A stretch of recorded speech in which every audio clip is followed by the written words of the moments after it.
Well, to continue this roll call, as you know, I'm Bobby Seale. I'm the founding chairman and the national organizer of the Black Panther Party. I caused the Black Panther Party to exist in the first place.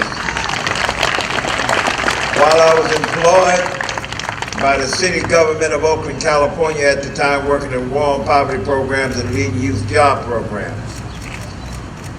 That organization was like many other organizations. We called for full employment, decent housing, decent education that taught us our history, and end the police brutality and murder of black people, fair treatment and trials in courts where we can have some more blacks on juries who represented the average reason person in the black community, etc. We ended it and summed it up with a paraphrasing of the Declaration of Independence of the United States of America, the first two paragraphs. And that's where we began. In that process of this organization evolving, we were ragtag, etc. We got into 1968 with a Free Huey Newton rally, but more importantly, right around that time, Dr. Reverend Ralph Abernathy called me at headquarters office of the Black Panther Party at the time. We only had 400 members up and down the West Coast at that time. Dr. Reverend Ralph Abernathy asked me, he said, Mr. Seale, Chairman Bobby Seale, said, yes. Dr. King has asked me to call you along with 100 other organizations to see would you and your organization be willing to work for the Poor People's March that he's organizing. I said, yes, definitely so. We will definitely do that. You see, what had happened here is in 1962, I went to hear Dr. Martin Luther King speak in the Oakland Auditorium. And he argued and talked about the need to end institutionalized racism, and particularly organizations and companies and groups who refuse to hire black people, hire colored people of color. And he got on noted many different companies, etc. And he got on the bread companies. I've never forgotten this.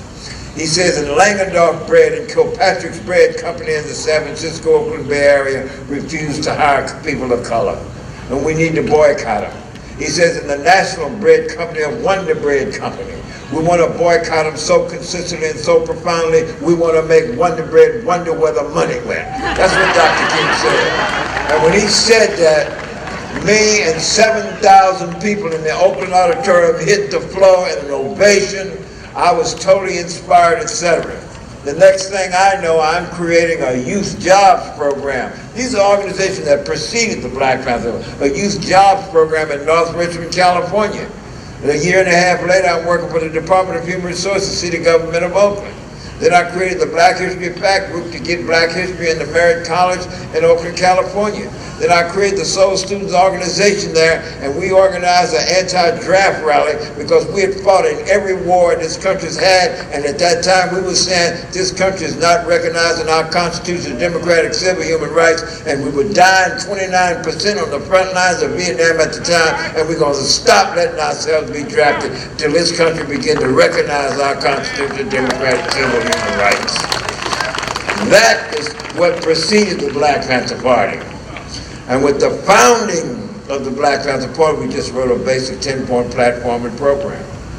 Out of that, we evolved numerous programs, grassroots programs, real programs, tangible programs, beginning with the Free Breakfast for Children program, and then the Free Sickle Cell Anemia Testing program, and our free preventative medical health care clinics. Black Panther Party members and others that I began to educate and talk and teach them the fine particulars and the methodology of effective grassroots community organizing, they began to create other programs. The Richmond branch created the Free Pest Control program along with all these other programs. Winston-Salem, North Carolina created a free ambulance program complete with a nonprofit entity, 501c3, matching funds, etc., and had a free ambulance program for the African American community in that councilmatic district. I'm saying these things were political in the sense of issues, and it was an addition to marches, in addition to demonstrations, etc. The Breakfast for Children program became so popular that J. Edgar Hoover winds up on television for the second time to say that we were a threat to the internal security of America. First, he said it in December, right after Nixon got elected. Then he said it in April and said the Black Panther Party's free breakfast for children program itself was a threat to the internal security of America. J. Edgar Hoover, the head cop in the United States of America. They had declared Richard M. Nixon, John Mitchell, United States Attorney General under Richard M. Nixon, working with J. Edgar Hoover, etc., that by the end of the year of 1969, they would be rid of the Black Panther Party. And this, brothers and sisters, was the year that all of my chapters and branches in one way, shape, fashion, form, or another were attacked across the United States of America. When we first started out patrolling police in the first year, we would always take the arrest if the police officer said officially we were arrested. But when they came to these offices in 1969, they didn't come and say you were arrested. They came in the early a.m. in the morning, busting in the doors, shooting and killing and murdering Fred Hampton and Mark Clark, December the 4th, 1969. They had provocateur agents in Los Angeles in January of that year to kill Bunchy Carter and John Huggins and Campbell Hall at UCLA, University of California. I'm telling you, they walked into San Diego and killed Brother Bell and shot him dead. Police and FBI. This was the year that Richard M. Nixon, John Mitchell, and the rest of them said, by the end of this year, we will be rid of the Black Panther Party. Then they attacked the Los Angeles office again, 41st and Central, that two-story building. 45 SWAT team people, 360-degree helicopter, etc. 3 a.m. in the morning, all the Black Panther Party's addresses and places, they quietly arrested them. So there would be no backup coming to that national headquarters office where there were 12 party members, half male and half female. And they attacked that office, opened up firing and shooting, and as they fired and shot, they stopped 20, 30 minutes and again, etc. Finally, a newspaper reporter had a zoom lens 3 blocks away, and he zoomed in on the surrender flag.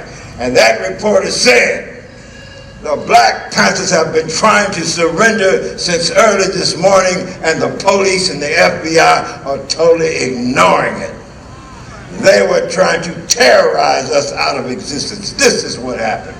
And this film that I'm making now, that I'm the producer of, this drama is going to depict that fascism in that time.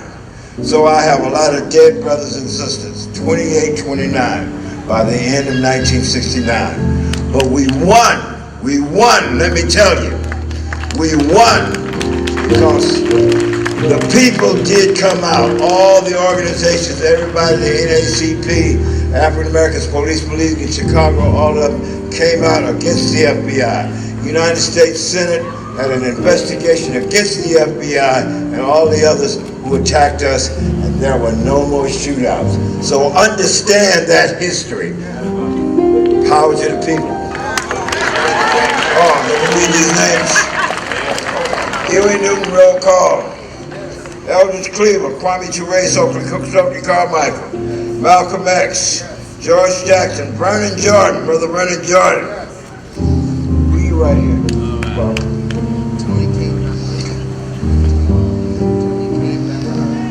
Tony K. Bambara, Ruby Doris Jean Smith, and Jonathan McDaniels. I have quite a few others. Power to the people, thank you very much.